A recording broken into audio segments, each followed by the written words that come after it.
IPL 2024 का match number 10 RCB versus KKR के बीच खेला जाएगा और ये मुकाबला खेला जाएगा बेंगलुरु में। अब आप समझ ही गए होंगे, वहां पे तो बारिश होती है लेकिन रनों की होगी वो बारिश। और सामने केकेआर की टीम है। केकेआर ने बड़ा अच्छा खेल दिखाया इस सीजन में देखा जाए तो, क्योंकि उन्होंने एसआरएच को हराया था। लेकिन अंकिता, अगर दोनों टीमों को देखा जाए, भाई किसका बोलबाला होगा, किसका डंका बजेगा और आप किसको सपोर्ट करो, ये बता दीजिए पहले तो। देखिए, सबसे बड़ी बात ये है ना मोनू कि जितने भी मैचेस अभी हुए हैं ना घरेलू मैदान पर, तो फतेह हुई है उनकी ही, तो आरसीबी ही जीतने वाली है मेरे हिसाब से। अगर पैटर्न वही चला आया तो आरसीबी की जीत होगी, क्योंकि चिन्नास्वामी स्टेडियम में हमने देखा है कि वहां पर आरसीबी के खिलाफ आरसीबी के विराट कोहली ने कमाल की बल्लेबाजी की थी। उस मैच में हमने देखा था, और पंजाब के साथ वो मैच था और वो मैच आरसीबी ने अपने नाम किया था। पहला मुकाबला आरसीबी जीती थी, तो शायद मेरे हिसाब से अगर यही पैटर्न चलता रहा तो बेंगलुरु में आरसीबी जीतेगी। लेकिन यहाँ केकेआर की बात करनी होगी तो केकेआर ने भी अच्छा प्रदर्शन किया है मोनू। वो मुकाबला बड़ा रोमांचक था, हैदराबाद के साथ जो मुकाबला था। हर्षित राणा ने क्या कमाल की गेंदबाजी की थी उन्होंने। तो देखिए, यहाँ पर अगर total head to head records की बात की जाए दोनों ही टीमों की, तो टोटल मैच जो है वो 32 मैच खेले गए हैं और बेंगलुरु ने यहाँ पर 14 मैच, तो कोलकाता ने 18 मैच जीते हैं। तो देखिए, ये तो आंकड़े हैं पेपर में, लेकिन मोनू अगर बात की जाए ऑन स्टेडियम की तो यहाँ पर रिकॉर्ड्स काफी अच्छे हैं हैदराबाद, माफ कीजिएगा, यहाँ पर आरसीबी के।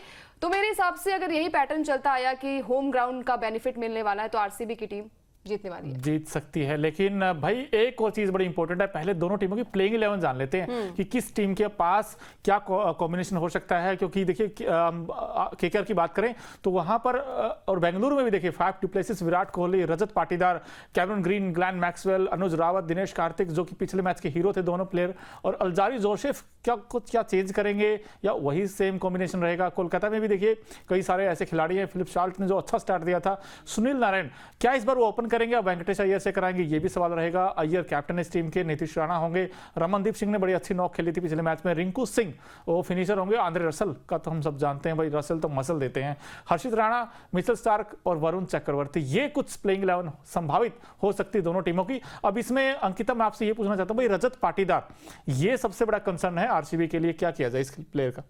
देखिए, ये प्लेयर को तो खुद समझना होगा कि बार बार आपको अगर मौके मिल रहे हैं, और खासकर जब इंडियन कंडीशन की बात की जाती है ना मोनू, तो वहां पर रजत पाटीदार को ये समझना होगा कि आपको वहां पर बेनिफिट मिलेगा आगे के लिए भी, क्योंकि वर्ल्ड कप नजदीक है। अगर आप यहाँ पर अच्छा प्रदर्शन करते हैं, हमने कई दफा देखा मोनू के, चाहे वो पिछला वर्ल्ड कप हो, चाहे वो उसके पिछले वर्ल्ड कप की बात करें या फिर कोई सीरीज की बात करें, आईपीएल में आपका अच्छा प्रदर्शन रहता है तो डेफिनेटली आप आगे के लिए अच्छा आपको प्लेटफॉर्म मिल जाएगा। तो यहाँ पर रजत पाटीदार के लिए एक बहुत ही बेहतरीन मौका मिल रहा है। यहाँ से अगर वो नई स्टार्ट अच्छा कर पाएंगे, क्योंकि चौथे नंबर पर बल्लेबाजी करते हैं वो, और कुछ खास कमाल करके नहीं दिखा पाए। पहला मैच हमने देखा था कि विराट कोहली का भी कुछ खास नहीं गया था, लेकिन दूसरे मैच में विराट जो है वो विराट अवतार में नजर आए थे। यहाँ पर रजत पाटीदार की सुई वहीं पर अटकी हुई है मोनू। हम इंग्लैंड सीरीज की अगर बात करें, वहां पर भी उनका डंका नहीं बचा था। और जब आरसीबी के साथ आप खेलते हैं, आपके साथ बड़े बड़े प्लेयर्स भी हैं, वहां पर डुप्लेसिस भी हैं, आपके पास मैक्सवेल है, और विराट कोहली एक ऐसा बल्लेबाज जो है ना वो भरपूर है अपने आप में। क्रिकेट की बात की जाए तो रजत पाटीदार पर सवाल इसलिए भी उठ रहे हैं क्योंकि लगातार प्रदर्शन उनका खराब चला जा रहा है। और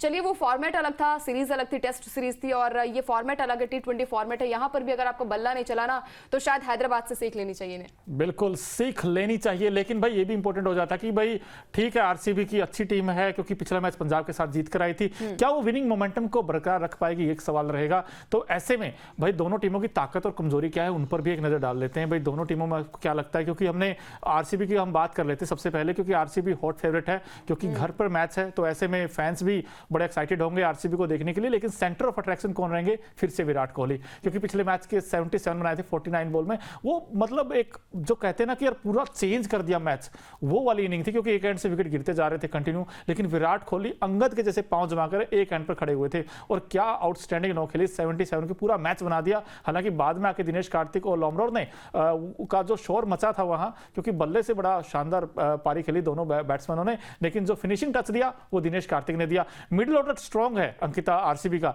लेकिन इनकी प्रॉब्लम कहां आ रही है, जो इनके जो मिडिल ऑर्डर है, खासकर एक तो ग्लेन मैक्सवेल, पहले मैच में सिर्फ खाता भी नहीं खोल पाए और दूसरे में 3 बनाया, आई थिंक जो 0-3 कुछ ऐसा स्कोर रहा था उनका। मैक्सवेल का क्या किया जाए और कैमरन ग्रीन का क्या किया जाए, ये जो दोनों बैट्समैन हैं ये फीके रहे अब तक। बिल्कुल, देखिए मैक्सवेल लंबे लंबे छक्के मारने के लिए जाने जाते हैं और जब आपके खुद के होम ग्राउंड में आपका प्रदर्शन अच्छा नहीं रहता तो सवाल उठते हैं। मैक्सवेल ने कमाल की बल्लेबाजी की थी, आपको वर्ल्ड कप याद होगा, अफगानिस्तान के खिलाफ वो दोहरा शतक लगाया था उन्होंने और इंजर्ड भी हो गए थे, उसके बावजूद उन्होंने वहां पर अच्छा प्रदर्शन किया था। लेकिन आईपीएल में चलिए अभी दूसरा ही मैच रहेगा, तीसरा मैच होगा, माफ कीजिएगा, लेकिन फिर भी दोनों मैच में फीके साबित हुए, नाम बड़े लेकिन काम बिल्कुल छोटे हैं। अगर यहाँ पर मैक्सवेल की बात की जाए तो मैक्सवेल जो है वो लंबे लंबे छक्के लगाने के लिए जाने जाते हैं और मैक्सवेल से यही आरसीबी चाहेगी कि वहां पर भी अच्छा प्रदर्शन वो करते रहे, क्योंकि सीरीज जो हुई थी T20 वहां पर भी मोनू अच्छा प्रदर्शन किया था, मैक्सवेल ने कमाल की बल्लेबाजी उन्होंने करी थी।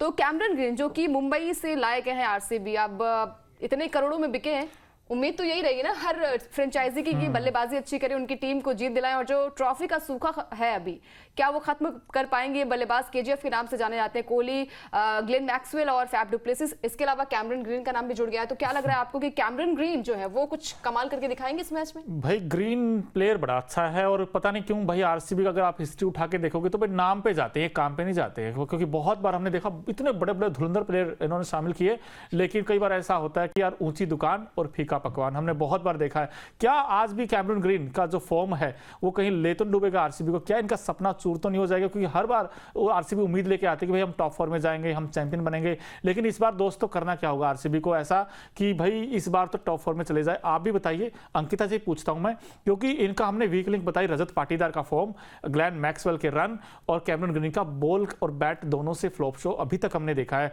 लेकिन इनकी ताकत क्या है? उनकी ताकत ये है कि जो विराट और फैफ है ये तो रन बनाते ही बनाते हैं, और विराट का फॉर्म, एक खिलाड़ी ठीक आप मैच जिता सकता है, लेकिन अंकिता जो हमेशा कहती है कि भाई टूर्नामेंट जीतने के लिए आपको गेंदबाजों का साथ चाहिए होगा। अब ऐसे में मोहम्मद सिराज का क्या राज होगा कल के मैच में केकेआर के खिलाफ? लेकिन ऐसे में बॉलिंग थोड़ी सी वीक अभी भी नजर आती है मुझे तो आरसीबी की, अंकिता। बिल्कुल, देखिए यहाँ पर आपके पास हसरंगा थे, आपने उन्हें अपनी टीम से बाहर रिलीज कर दिया, तो हसरंगा जो थे ना वो काफी फिट बैठते थे यहाँ पर सिराज के साथ, और सिराज नो डाउट बहुत अच्छी बल्लेबाज गेंदबाजी करते हैं, लेकिन जब जब हम कहते हैं ना कि उनका साथ देने के लिए कोई एक ऐसा गेंदबाज होना चाहिए जो फ्रीली वो भी माइंड के साथ गेंदबाजी कर सके, तो कहीं ना कहीं यहाँ पर आरसीबी के लिए जो ड्रॉबैक आता है वो गेंदबाजी में भी नजर आता है, लूप होल्स जो है वो गेंदबाजी में भी है मोनू, क्योंकि एक अकेला आपको कब तक आगे तक ले जाएगा। और आरसीबी की वीक लिंक्स यही रही हैं, हर बार हमने देखा, हर मैच में यही देखा है कि रन्स चाहे वो 250 के पार बना दे, लेकिन जब गेंदबाजी की बात आती है मोनू वो वहां पर फंस जाती है। और इस मैच में भी देखिए, चलिए प्लस पॉइंट तो आरसीबी के लिए है कि उनका होम ग्राउंड है, और पिछले मैच में जैसे हमने देखा था कि पंजाब के साथ वो मैच था,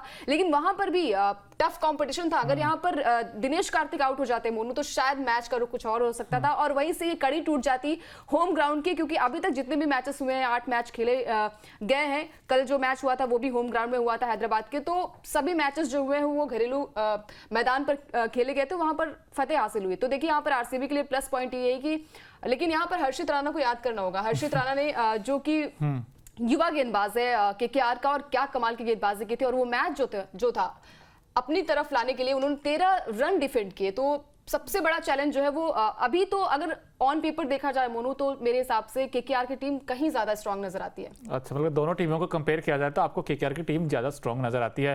पर तो बता दीजिए, चलो केकेआर की तरफ आ जाते हैं भाई। केकेआर में तो कई ऐसे मैच विनर हैं, अय्यर ने रन जरूर नहीं बनाए हैं, लेकिन फिलिप साल्ट, क्योंकि इनको मौका मिला था गुरबाज की जगह। मैं काट रही हूँ यहाँ पर, आपको याद होगा पिछला वर्ल्ड कप नीदरलैंड के खिलाफ जो मैच था? बिल्कुल याद है। वहां पर 128 रन की पारी खेली थी श्रेयस अय्यर ने। क्या लग रहा है आपको चिन्नास्वामी स्टेडियम में फिर से क्या कप्तान वो नॉक खेलेगा? यार इस बार कैप्टन पता नहीं यार, कुछ कैप्टन तो ऐसे हैं जो मतलब लीडिंग फ्रॉम द फ्रंट अच्छा लग रहे हैं, कुछ कैप्टन ऐसे थोड़ा सहमे सहमे नजर आ रहे हैं, जो उनका नेचुरल क्रिकेट है ना वो नहीं खेल रहे हैं। चाहे उसमें हार्दिक पांड्या भी हो, कई ऐसे कैप्टन हमने देखे, और कुछ कैप्टन ऐसे भी जिन्होंने बड़े आउटस्टैंडिंग नॉक खेली हैं। लेकिन केकेआर में अच्छी बात क्या है कि इन्होंने गुरबाज की जगह फिलिप साल्ट को मौका दिया। वो फिलिप साल्ट जो पहले दिल्ली कैपिटल्स के लिए खेले थे पहला सीजन, और अब इनको केकेआर में मौका मिला, और मिला मौका तो उसके बाद तो इन्होंने अपॉर्चुनिटी को दोनों हाथों से ग्रैब किया। पहले मैच में 50 बना दी है, अब गुरबाज के चांसेस कम लगते हैं, लेकिन जो दूसरे पार्टनर है इनके वो सुनील नारायण थे। पहले मैच में कुछ खास नहीं किया। क्या इस मैच में वेंकटेश अय्यर ओपन करते नजर आ सकते हैं? अंकित, आपको लगता है ऐसा? देखिए मेरे हिसाब से चेंजेस नहीं हो सकते हैं मेरे हिसाब से, क्योंकि जो खिलाड़ी फॉर्म में है, शायद यहाँ पर सुनील नारायण को चेंज किया जा सकता है क्योंकि उनकी फॉर्म सही नजर नहीं है, लेकिन फिल शॉट जो है वो डेफिनेटली ओपन करेंगे। साथ उनका कौन देगा? शायद यहाँ पर आपने कहा वेंकटेश अय्यर, तो हो सकता है। अंकित, इसमें अगर आप देखोगे नाम आपके सामने वेंकटेश अय्यर, श्रेयस अय्यर है, नीतीश राणा है, रमनदीप, बैटिंग बड़ी डेप्थ है इस बैटिंग में। रिंकू सिंह और आंद्रे रसल जो तूफानी बैट्समैन है, क्या इनको थोड़ा ऊपर प्रमोट कर सकती है ये टीम? बिल्कुल मेरे हिसाब से करना चाहिए यहाँ पर। शायद यहाँ पर रसल को जो है वो आप प्रमोट कर सकते हैं। रिंकू सिंह ठीक है वहां फिर बैठते हैं, और जब भी हमने देखा है कि वो मुकाबला जो बार बार याद आता है वो गुजरात के खिलाफ ही मैच था, वहां पर 5 छक्के लगाए थे रिंकू सिंह ने। तो यहाँ पर आपको रसल को थोड़ा सा आपको ऊपर कर सकते हैं, खासकर आरसीबी के सामने अगर आपको खेलना है तो। अगर रन ज्यादा बन जाते हैं ना तो शायद यहाँ पर रसल को जो है वो आपको प्रमोट करना चाहिए। बाकी तो ऑन पेपर मेरे हिसाब से केकेआर की टीम बिल्कुल अच्छी नजर आ रही है एज कंपेयर टू आरसीबी, लेकिन वही है ना कि बेनिफिट अगर यहाँ पर है तो आरसीबी को होम ग्राउंड का बेनिफिट मिल सकता है। भैया आपने कहा स्ट्रांग नजर आ रही है, बट मुझे नहीं लग रहा स्ट्रांग नजर आ रही केकेआर, मुझे तो आरसीबी बेटर लग रही है। बिकॉज इसलिए एक सवाल पूछता हूं भाई, बार-बार क्योंकि आप वही है ना कि आपकी टीम में जो है ना वो बड़े-बड़े नाम है, वही बार जो आप अभी आपने कहावत कही है ना कि ऊंची दुकान फीके पकवान। तो आपकी बात ये लागू होती है आपकी टीम के ऊपर। भाई आपकी टीम में मिचेल स्टार्क को सबसे महंगे प्लेयर आईपीएल 2024 की, हर कोई पूछना चाहता है कि भाई मिचेल स्टार्क का आपने शामिल किया है 24.75 करोड़ रुपए में। अब उस खिलाड़ी ने पहले मैच में 4 ओवर में 53 रन खर्च कर दिया और विकेट एक भी नहीं आया। अब मिचेल स्टार्क पे जो दांव खेला है वो तो आपका पूरी तरीके से फेल होता नजर आ रहा है।